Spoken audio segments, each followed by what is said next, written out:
कहा देश विकास कर रहा, हम तो कहीं सांड गाय खाली विकास कर रहे हैं। सरकार जब गौशाला बनवाया है तो उसका गौशाले में हिफाजत करे, क्यों किसान को परेशान कर रहा है?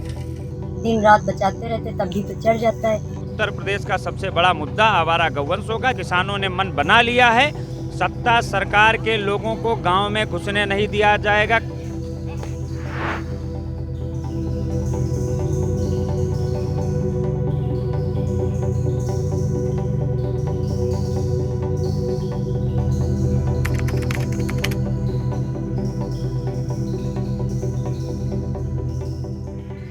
कि सारी रात जागो और 10 मिनट में 2 मिनट जो आँख लाग गए तब आज 4,000 बेड़ा बल्ली रस्सी उधर बांधे, रस्सी तूर के बल्ली तूर के है खाद फाने हैं। किसी रात कट थी तो जैसे कटे बर्दाश्त करी थे भैया बर्दाश्त कर रहे हैं, न कर तो ना पैदा तो खा आदमी रात भर सोई ना तो पागल हो जाए कि ऐसे रहे। एक दिन का है बढ़ाओ छट गया है काम, चाहे मौसम चाहे जौन हो, आदमी खेत में ना हो तो फसल ना देकर एक दाना कुछ नहीं हो पा रहा, रात भर ताकित और तबहू सब ख्यात चर जाती हैं। सरकार काहे के मारे बनाई जाती है, यही के मारे बनाई जाती कि जनता की समस्या सुने।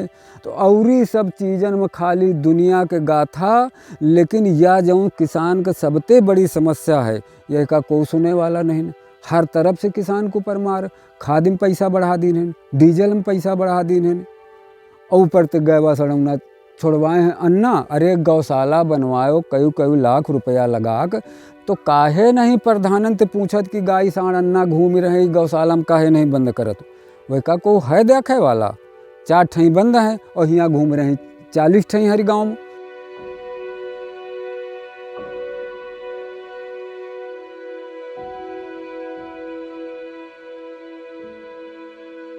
पशु विभाग से, पशुपालन विभाग से या कोई सरकारी कर्मचारी, गांव का प्रधान, कभी किसी ने आवारा गौवंश पकड़वाए?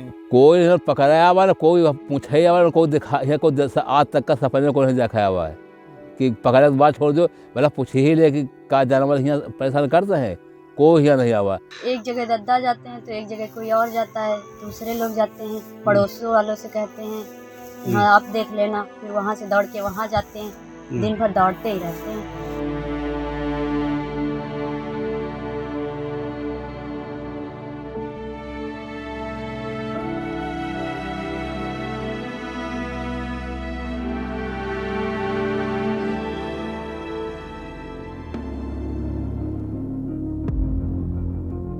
यहाँ 242 गाय हैं, 366 बैल, 608 पशुओं की संख्या है, छोटे बड़े मिला के। और 24 घंटे में 28 कर्मचारी यहाँ नियुक्त किए गए हैं पशुओं को देख रेख करने के लिए। शिफ्ट 8 घंटे का शिफ्ट है। सुबह के समय 15 कर्मचारी हैं और दोपहर में 2 बजे से 10 बजे रात तक 10 आदमी हैं, और रात्रि 10 बजे से सुबह 6 बजे तक 3 कर्मचारी हैं पशुओं की देखभाल के लिए।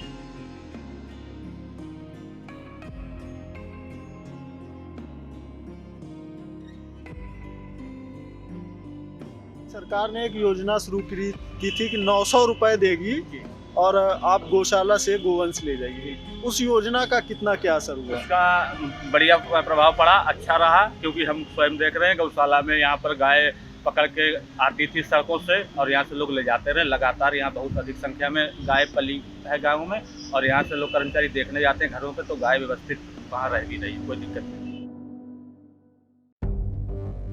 देखिए, जब निराश्रित पशुओं को संरक्षित करने की बात आई तो फिर ये विषय खड़ा हुआ कि इनका भरण पोषण कैसे होगा।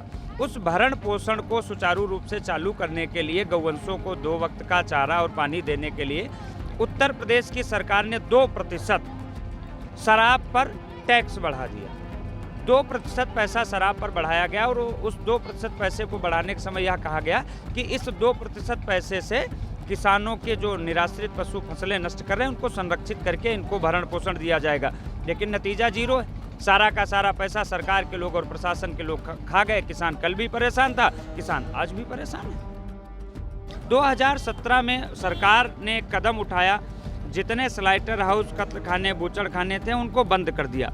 जिस समय कत्ल खाने, बूचड़ खाने बंद हुए उस समय उत्तर प्रदेश के जितने गौ तस्कर थे, जो गाय की तस्करी करते थे, जो स्लाइटर हाउसों को गाय और बछड़ों की सप्लाई करते थे, जब स्लाइटर हाउस बंद हो गए, स्लाइटर हाउस के मालिकों के ऊपर मुकदमे पंजीकृत होने लगे, तो गौ तस्करों ने अपने आप को बचाने के लिए जितने भी गौ वंश उनके पास स्टोर थे, बंधे थे, उनको सड़कों पर छोड़ दिया। धीरे धीरे वह एक संख्या लाखों में हो गई और उसी बीच पशु बाजार भी बंद हो गए।